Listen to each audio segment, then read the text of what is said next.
Assalamualaikum warahmatullahi wabarakatuh dan salam sejahtera bagi kita semua. Yang saya hormati Bapak Rocky Adiguna selaku dosen pembimbing, yang saya hormati Bapak Ibu Dewan Penguji, perkenalkan saya Wulan Suparwanti, mahasiswa MM UGM Kampus Jakarta, akan mempresentasikan mengenai hasil penelitian saya yang berjudul Analisis Strategi Keunggulan Bersaing Perusahaan Efek di Pasar Modal, Studi Kasus pada PT XYZ Sekuritas. Menurut Wido Atmojo, peran pasar modal sangat penting bagi perekonomian suatu negara karena kemampuannya dalam hal menyediakan dana jangka panjang tanpa batasan waktu. Pada grafik indeks harga saham gabungan pada slide berikut, terdapat tren kenaikan dari tahun 2011 sebesar 3.500 hingga tahun 2021 sebesar lebih dari 6.500. Pada tahun 2021, jumlah emiten pasar modal sebanyak 766 emiten dengan nilai kapitalisasi pasar sebesar 8.255 triliun rupiah. Kinerja saham yang cemerlang ini akan menjadi daya tarik bagi perusahaan yang ingin memasuki pasar modal. Menurut data OJK, terdapat 88 perusahaan efek berizin underwriter, 119 perusahaan efek berizin broker, dan 98 perusahaan efek berizin manajer investasi. Menurut data KSEI, jumlah investor pasar modal pada tahun 2021 mencapai puncaknya, yang didominasi oleh usia kurang dari 30 tahun. Rasio penduduk Indonesia yang mengenal pasar modal pun masih sangat kecil, hanya sebesar 2,77% dari jumlah penduduk. Menurut data OJK, persentase literasi keuangan dan inklusi keuangan masih sangat rendah untuk pasar modal dibandingkan dengan sektor jasa keuangan lainnya. Namun demikian, Indonesia masih menjadi potensial market terbesar untuk produk pasar modal. Para pelaku pasar modal yang mentransaksikan efek menggunakan jasa perantara yang disebut perusahaan efek. Perusahaan efek yang saya teliti adalah PT XYZ Sekuritas, yang mana memiliki pendapatan terendah kedua dari para pesaing utamanya. Perusahaan ini juga memiliki kerugian 4 tahun berturut-turut pada tahun 2017 hingga 2020, dan mulai memasuki masa recovery pada tahun 2021 dengan membukukan laba sebesar 125 miliar. Sangat menarik bagi saya untuk meneliti tantangan bagi perusahaan ke depan, yaitu untuk mempertahankan laba dan dapat meningkatkan keunggulan bersaingnya di pasar modal. Perusahaan efek perlu untuk menilai pengaruh lingkungan terhadap bisnis perusahaan dan mengevaluasi strategi bisnis yang tepat untuk digunakan mencapai misinya ke depan.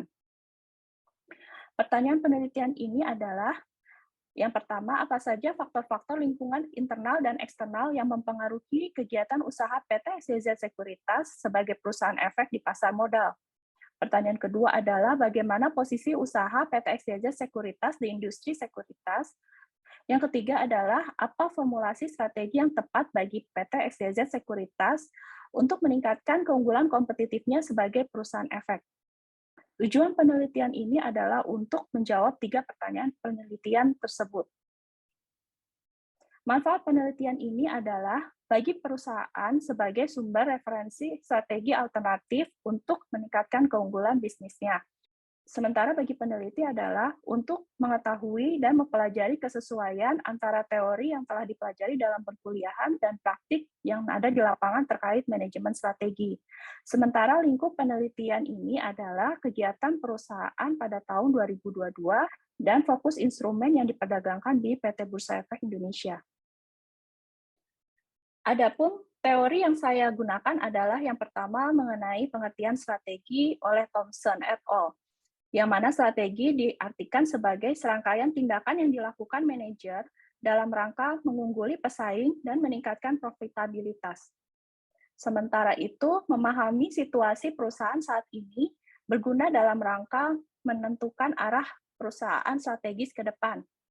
Identifikasi faktor lingkungan terbagi menjadi 2, yaitu identifikasi faktor lingkungan eksternal dan identifikasi faktor lingkungan internal. Dalam mengidentifikasi faktor lingkungan eksternal perusahaan, saya menggunakan 3 alat analisis. Yang satu adalah analisis PESTEL untuk mengetahui keterhubungan antara 6 lingkungan makro, Kemudian yang kedua, Porter's Five Forces Model yang menganalisis persaingan perusahaan dalam industri. Kemudian yang ketiga adalah faktor kunci keberhasilan yang menganalisis mengenai elemen strategi, atribut, sumber daya, dan kemampuan perusahaan dalam hal bertahan dan berkembang dalam suatu industri. Kemudian pemetaan anggota dalam suatu industri untuk mengetahui struktur persaingan industri melalui analisis grup strategis. Dalam rangka identifikasi faktor internal, saya menggunakan analisis FRIO, yang mana pertama membagi 3 sumber daya berdasarkan teori Graham.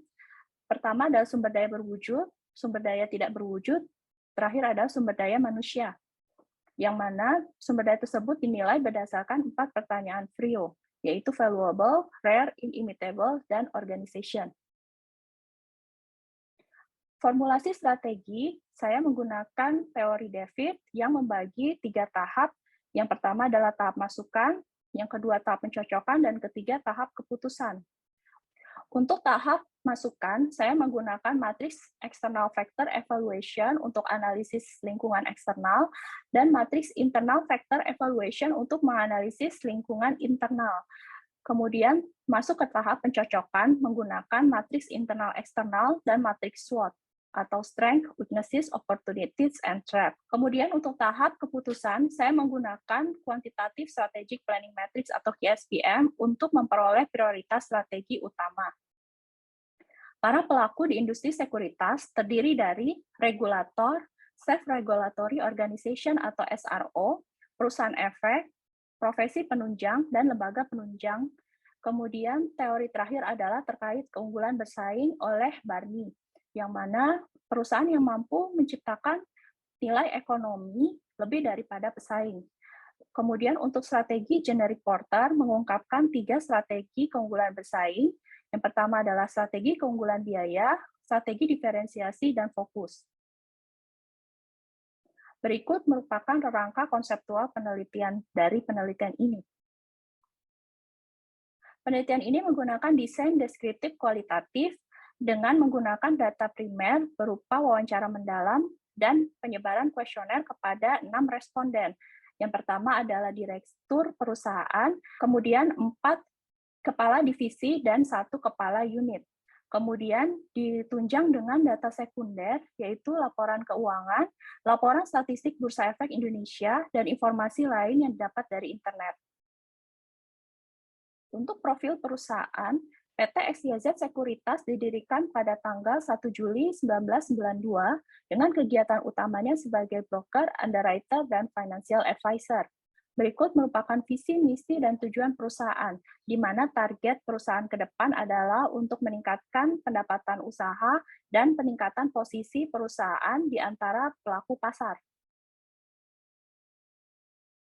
Dalam analisis Pestel, faktor yang paling berpengaruh terhadap perusahaan adalah dalam hal volatilitas perdagangan transaksi efek dan kegiatan penjaminan yang dilakukan oleh emiten. Selain itu, faktor lain juga mempengaruhi terhadap peningkatan jumlah nasabah.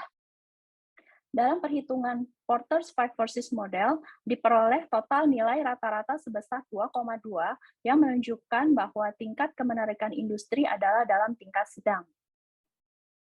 Selanjutnya adalah faktor kunci keberhasilan yang diperlukan bagi sebuah perusahaan efek untuk unggul dalam industri. Terdapat 6 macam faktor kunci, yaitu yang pertama modal, kemudian kepercayaan nasabah, sistem perdagangan, jaringan pemasaran, kelengkapan produk dan layanan sekuritas, serta mutu dari SDM. Dalam analisis PRIO, 3 sumber daya perusahaan bersifat competitive parity, 4 sumber daya perusahaan bersifat temporary competitive advantage, dan 4 sumber daya perusahaan bersifat sustained competitive advantage. Dalam identifikasi faktor lingkungan eksternal perusahaan, diperoleh 9 peluang dan 6 ancaman, dengan nilai matriks EV sebesar 3,14 yang menunjukkan respon perusahaan cukup baik terhadap lingkungan eksternalnya. Kemudian untuk analisis lingkungan internal, terdapat 5 kekuatan dan 6 kelemahan, dengan nilai total rata-rata tertimbang sebesar 2,77 yang menunjukkan posisi internal perusahaan kuat. Berdasarkan hasil matriks IE, didapatkan bahwa posisi perusahaan berada pada sel 2, yaitu tumbuh dan berkembang atau grow and build. Sementara itu, saran yang dapat digunakan oleh perusahaan adalah strategi intensif atau strategi integratif. Untuk pemetaan analisis grup strategis, perusahaan memiliki kelemahan dalam hal volume transaksi perdagangan dan ketersediaan jumlah kantor cabang yang mana berada pada tingkat menengah dibandingkan pesaing.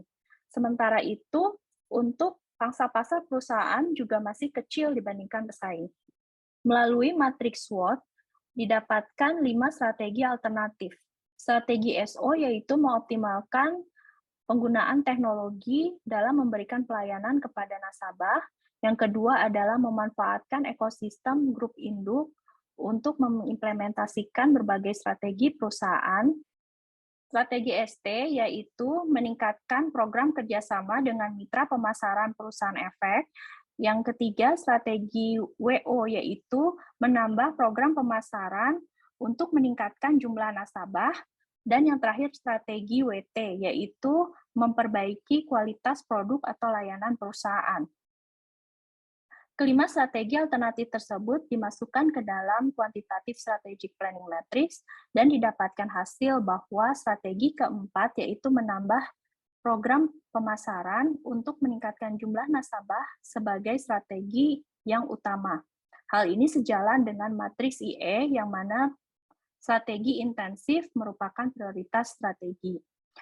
Kemudian untuk strategi keunggulan bersaing berdasarkan strategi generic Porter, kelima strategi tersebut dikelompokkan ke dalam 4 strategi keunggulan bersaing, yaitu keunggulan biaya, diferensiasi, fokus biaya, dan fokus diferensiasi.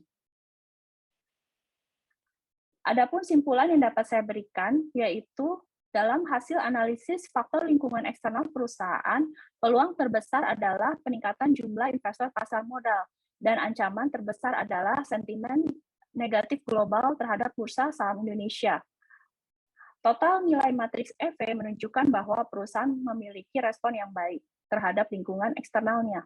Kemudian analisis faktor lingkungan internal, kekuatan terbesar perusahaan adalah dalam hal memiliki aplikasi sistem perdagangan online dengan kelemahan terbesar pada pangsa pasar perusahaan yang masih kecil. Nilai matriks IV sebesar 2,77 menunjukkan bahwa posisi internal perusahaan adalah kuat.